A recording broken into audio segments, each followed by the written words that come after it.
take the cutest journey to the center of the Earth as we look back at the history of the Mr. Driller series.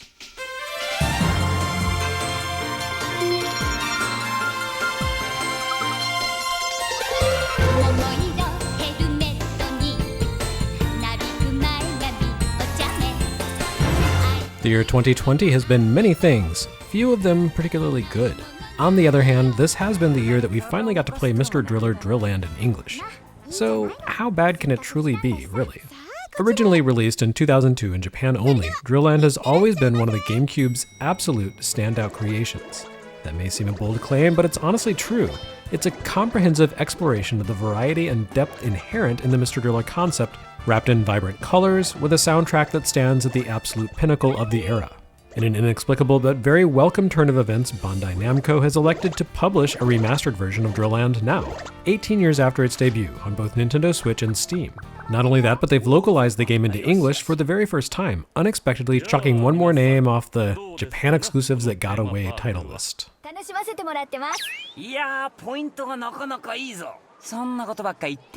The original DrillLand's absence in the US has always rankled, and not only because the game represented quality, third-party content the GameCube desperately needed more of. More critically, DrillLand almost single-handedly provided a counterexample to the prevailing belief that the Mr. Driller series as a whole was shallow and pointless.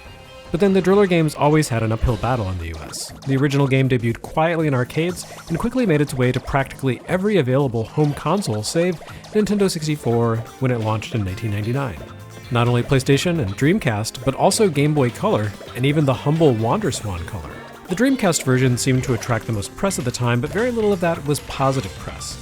Namco had set players' expectations for their Dreamcast output through the roof with SOULCALIBUR, a visually stunning 3D weapon-based fighting game bursting with replayability and depth. Dreamcast owners expected a proper follow-up for the company's sophomore effort, but what we got was essentially the exact opposite.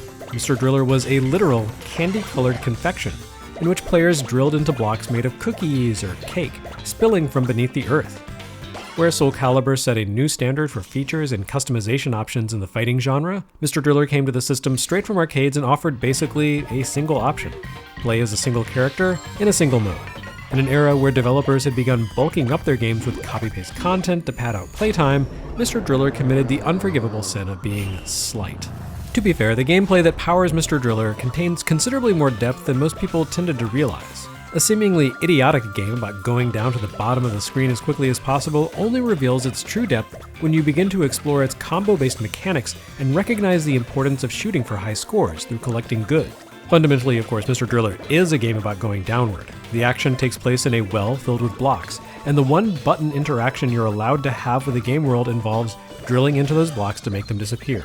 Every block is presented as a 1x1 meter square that vanishes when drilled.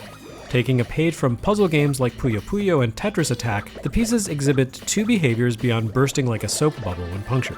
They obey gravity, and they adhere to one another. They also vanish when 4 or more blocks of the same color connect.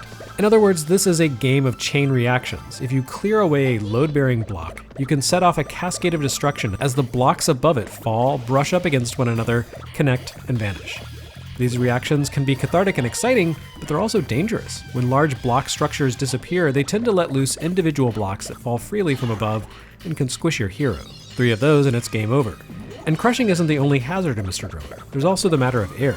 As protagonist Susumu Hori digs into the block well, he requires a steady supply of oxygen to keep him from being smothered a kilometer beneath the earth. Your air supply steadily ticks down regardless of your actions, and can only be replenished by snagging air capsules that recharge 20% of your meter. To further complicate matters, you'll encounter brown blocks that take several hits to shatter, and which drain away 20% of your air if you do break through them. These blocks frequently surround air capsules, which creates a zero-sum proposition. Lose 20% of your air to restore 20%.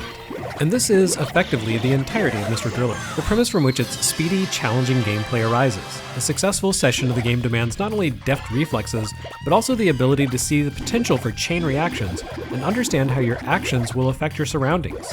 Chain collapses can bring danger, but they also serve as the key to success. Snagging a protected air capsule requires you to manipulate the spaces around those brown blocks, bringing together 4 of them to vanish and giving you access to the power-up. You can also ride chain reactions down toward the bottom, especially in the breather spaces that show up every few stages. In later stages though, you can't really afford to wait out the brief delay between blocks connecting and collapsing. So you find yourself pressing ahead while remaining alert for dangers dropping in unexpectedly from above, such as a loose block you left behind 30 meters ago, set into freefall by another chain cascade. But again, Mr. Driller gives you the opportunity to pull yourself out of an impending collapse. Susumu can leap one block's height, and he can maneuver freely while blocks wobble and drop. Rather than stand helplessly waiting to be crushed, you can scurry out of the way of falling hazards. A narrow escape will even cause Susumu to trip and fall to underscore the danger. There's nothing quite so thrilling in Mr. Driller as escaping a massive downpour of blocks by clearing away a space to dodge falling objects, then moving along to another space before the loose rubble above your makeshift alcove fails. But even if Mr. Driller wasn't as slight as first impressions would suggest, the game committed a far more grievous sin, at least in the West. It was cute. It hit home consoles in 1999, which arguably could be seen as the pinnacle, or rather nadir, of video game machismo. Video gaming ads, box copy, the gaming press, and games themselves fed into a pervasive narrative of angry masculinity, sprinkled with a dash of misogyny, or sometimes more than a dash. Mr. Driller was neither angry nor masculine. The protagonist, a boy named Susumu Hori, dressed in pastel blue and pink.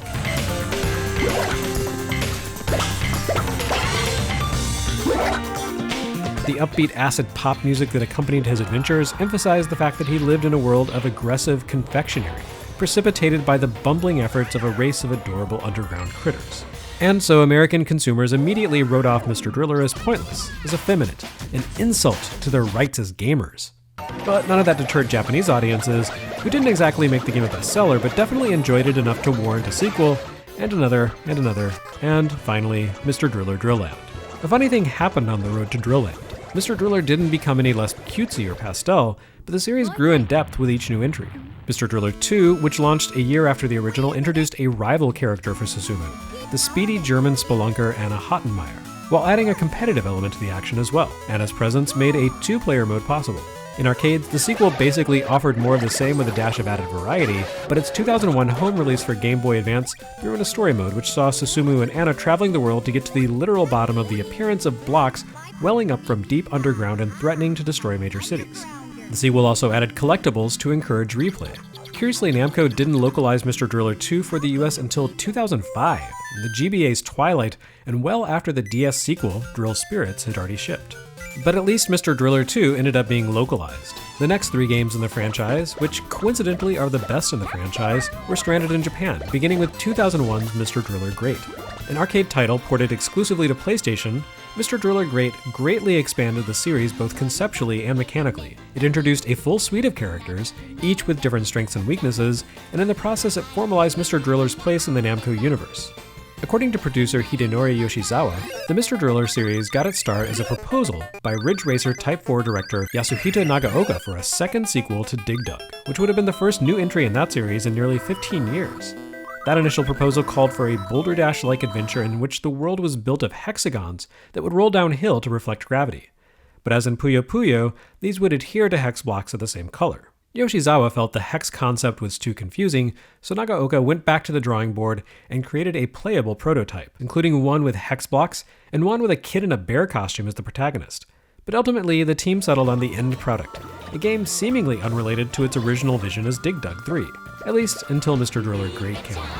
This game introduced Dig Dug himself, Taizo Hori, as Susumu's father. It also introduced Susumu's brother Ataru, a talking dog named Pucci, and an experimental digging robot called Horinger Z, along with an nihilistic villain, Dr. Manhole, whose mad designs were uniquely vulnerable to Susumu's ability to drill very quickly through cake. The arrival of Dr. Manhole also presaged another significant addition to the Driller sandbox, a story-driven scenario mode featuring a more puzzle-like take on the Driller concept with the use of something called Dristones. Dristones, that is, drill stones, were inventory items that could be used to enhance a character's speed, endurance, digging prowess, or transform and destroy blocks of specific colors. Dristone mode upended the standard play mechanics of Mr. Driller. The standard play mode emphasizes speed and on-the-fly maneuvers. You dig down into the block pile, racing against your rapidly dwindling oxygen supply while trying to collect air capsules and avoid chain reactions of falling blocks from above. In Dristone mode, air depletes for every stone you drill into rather than draining over time, and rather than focusing on speed, you instead need to plan your moves carefully and drill efficiently. Simply smashing up every block you see will cause you to suffocate quickly, expending your one life. While the standard block-crushing hazards of Mr. Driller still apply here, getting squished isn't instantly fatal. Instead, it drains 20% of your oxygen. This adds an interesting new dimension to Mr. Driller, making it less about reflexes and more about strategic thinking. Navigating the blocks efficiently and knowing when to use Drillstones become the keys to success. On top of that, each character possesses distinct strengths. The robot Horinger Z allows players basically an extra life. When crushed by a block, Horinger Z will eject its upper body to serve as a sort of prop to protect its lower half, which can continue digging. Meanwhile, Poochie's special ability allows him to leap up to 2 blocks at a time, making it easier to dodge falling objects and avoid being caught in a trap of brown blocks.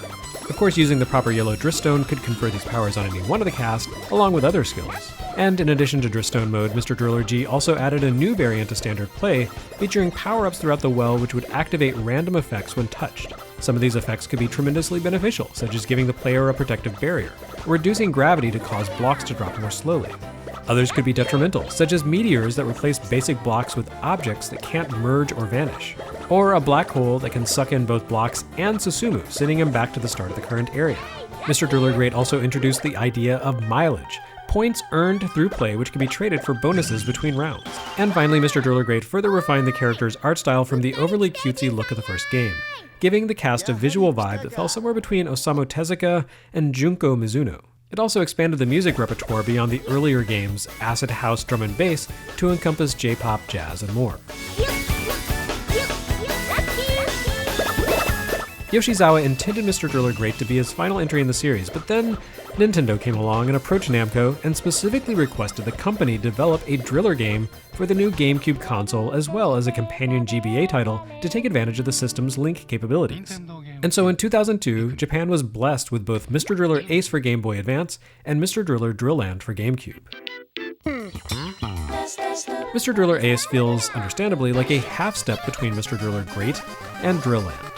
While it includes the option to play the classic arcade mode version of Driller, the real attraction in Ace is its Drillstone-based story mode. Here, Susumu dresses as a knight and ventures into a dungeon. Along the way, he can enter the homes of undergrounders to hear tips, and even stop in shops to buy gear and items with his mileage point, or enter random encounters with Vigars and Pukas from Dig Dug. Susumu's earnings and acquisitions in the story mode help quite literally feed into Ace's unique hook, a mysterious creature called a Bacteria.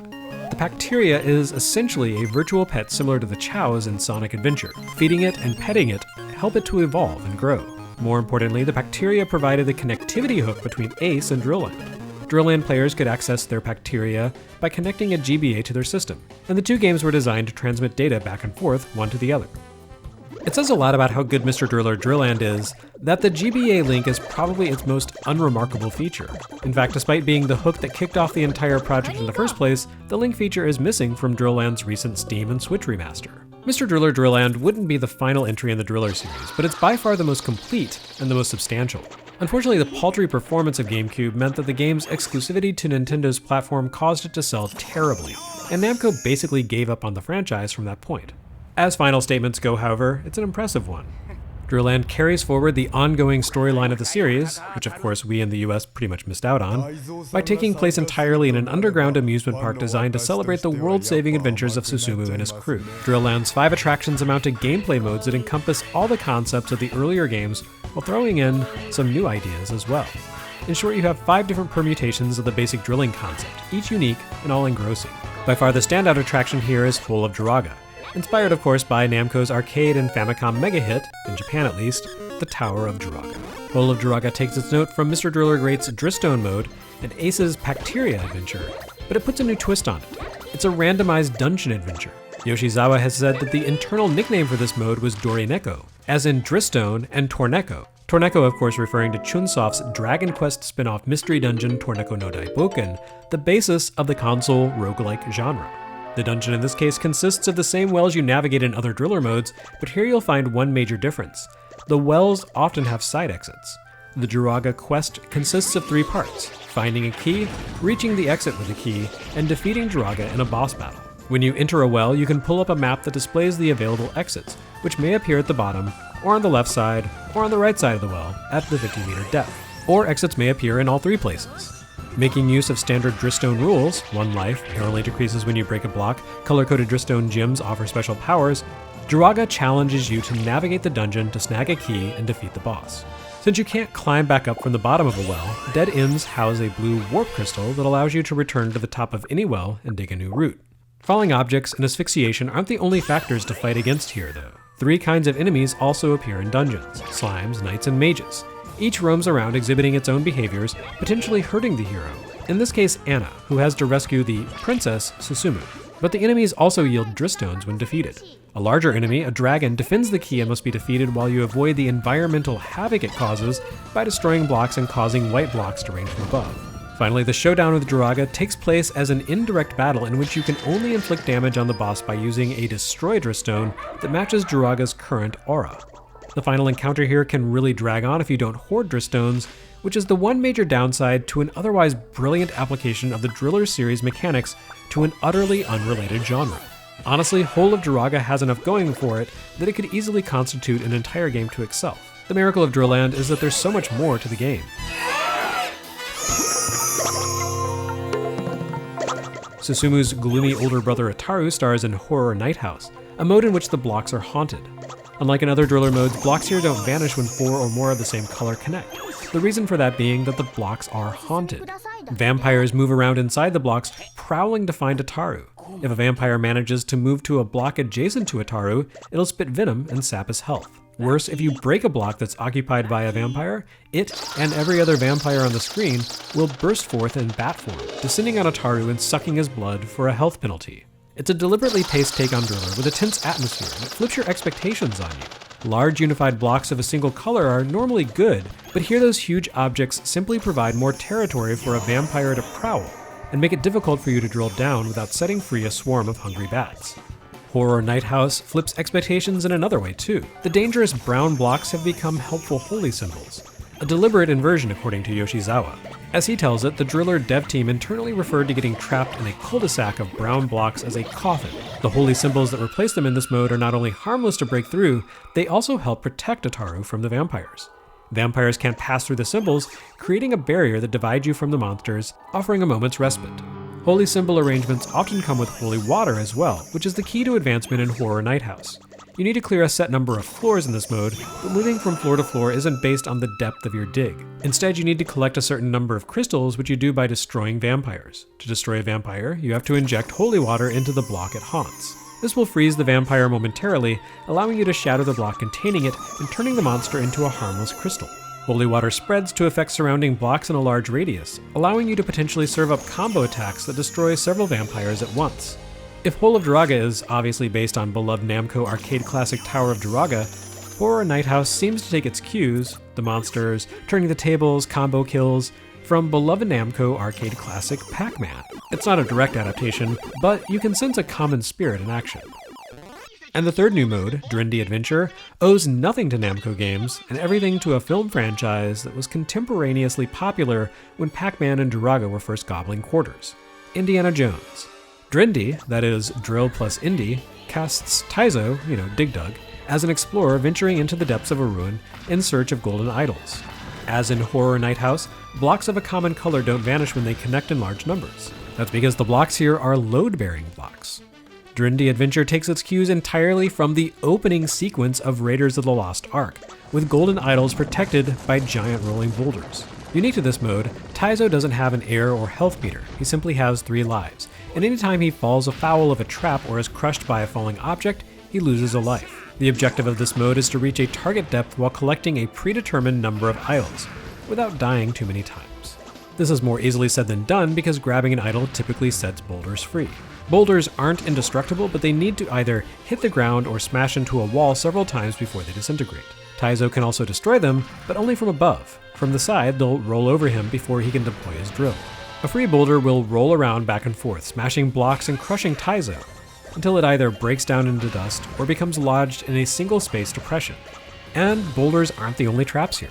You also have to deal with structures that spout flame every few seconds, as well as spikes that spring from blocks when Taizo walks past them, and stone faces that vanish and set free multiple boulders once an idol is collected. Drindy Adventure gives players a real roller coaster experience, advancing methodically as you strategize your escape plan for once you snag the next idol, and becoming a panicked flurry of action once you put that plan into motion and scurry to avoid deadly boulders. The other 2 attractions in DrillLand, Star Driller and World Tour, are more the typical Driller experience. Star Driller carries over almost directly from Mr. Driller Great, with randomized events and power-ups activated by special icons within the well. And World Tour is the classic Driller experience, for those who just want to play the arcade game again. But even here, the bare-bones arcade experience is part of a larger framework in which the mileage you earn by playing, even if you fail, can be applied at the park's gift shop to buy boosters for the attractions, giving yourself extra lives, starting with a barrier, or gaining more air from capsules you find along the way. The gift shops also sell trading cards, randomized of course, and frivolous collectibles that serve no purpose except to examine 3D models. And it's worth completing all 5 modes because once you do, you unlock the boss battle, a fast-paced sequence in which the entire park turns out to have been a nihilistic scheme by Dr. Manhole to lure Susumu to his doom and destroy the planet.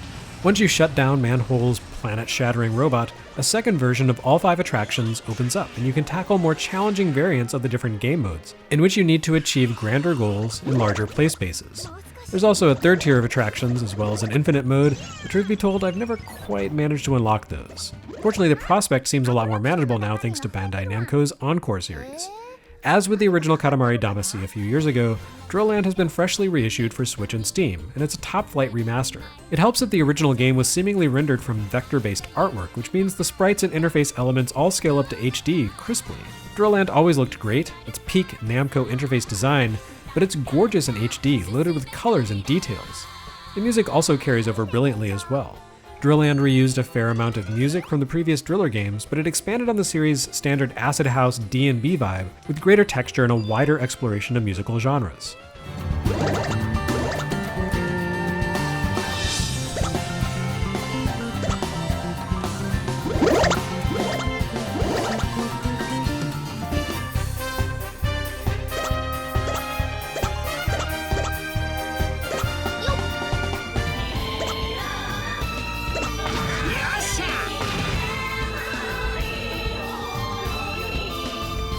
Composer Go Shina worked closely with a pair of friends, a drummer and a violinist, who contributed their live instrumentation to the soundtrack. The music is truly stellar, ranging from sedate to bombastic,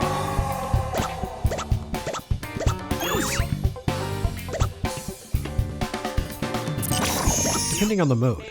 And the children's chorus accompanying the World Tour mode sings a rousing song to celebrate the heroism inherent in digging holes into piles of colorful candy blocks.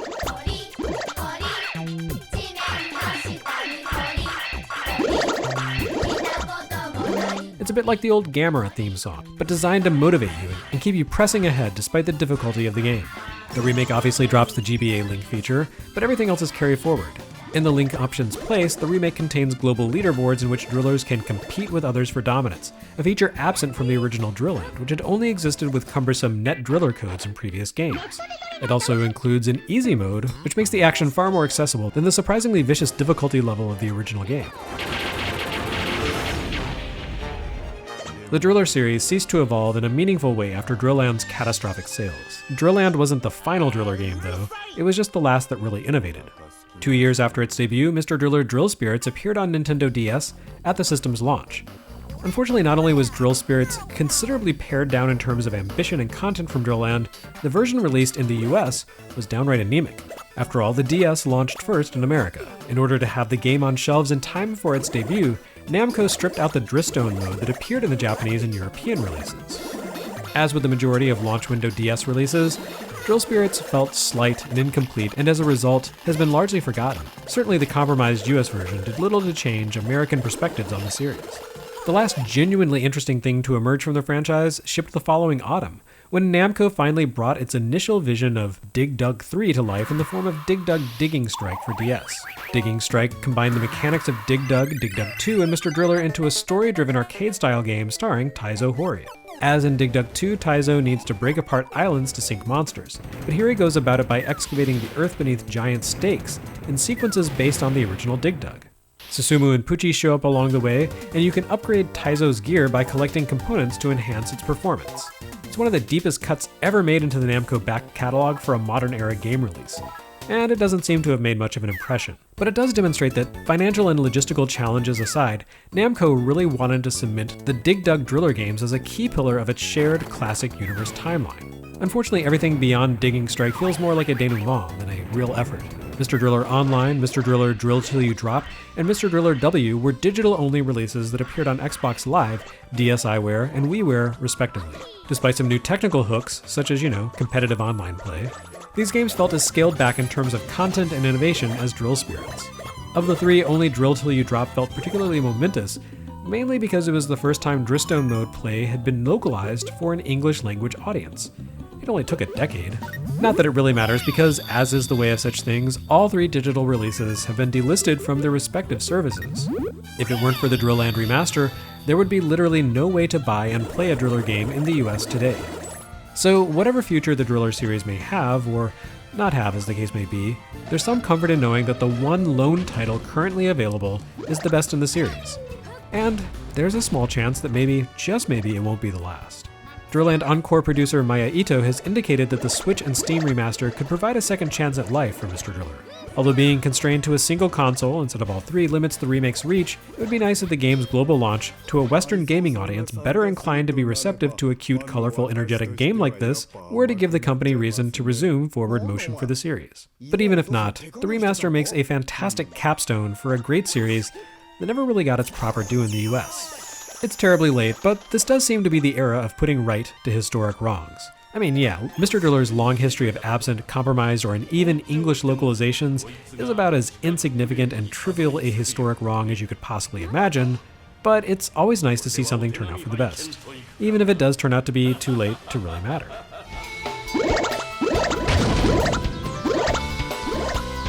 Special thanks to GSK and Bandai Namco for setting me up with developer commentary for this retrospective.